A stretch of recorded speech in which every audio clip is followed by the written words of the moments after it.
শুভ দুপুর বন্ধুরা, আজকে লাঞ্চের মেনু নিয়ে এসে আবারও হাজির হয়ে পড়েছি। আর এদিকে পুটু বাবা সমানে ক্যাচক্যাচ করেই যাচ্ছে। কি হয়েছে? হ্যাঁ, যাই হোক, শেয়ার করে দিই লাঞ্চের মেনু। এখানে আছে লেবু, শসা, গাজর।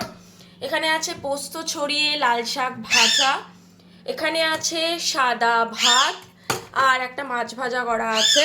এখানে আছে মাছের তেল আর ডিম পটকা ভাজা, কুঁদরি ভাজা আর আলু ফুলকপি দিয়ে মাছ দিয়ে ঝোল টাইপের করেছি। আলু ফুলকপি মাছ দিয়ে ধনেপাতা দিয়ে একটা ঝোল টাইপের হয়েছে। আর এখানে আছে চাটনি। তো এই হচ্ছে আজকে আমাদের লাঞ্চের মেনু। কেমন লাগলো তোমাদের অবশ্যই জানাবে, ঠিক আছে? আর কারা কারা এরম আলু দিয়ে ফুলকপি দিয়ে মাছের ঝোল খেতে পছন্দ করো অবশ্যই জানাবে। তো আমার বরমশাই এইসব বাজার করে এনেছে, সেটাই করেছি। আরও কিছু আনাজ এনেছে এক্সট্রা, আবার বলেছে কালকে একটু শুক্তো করতে, দেখি কতটা কি করতে পারি। তো চলো, টাটা।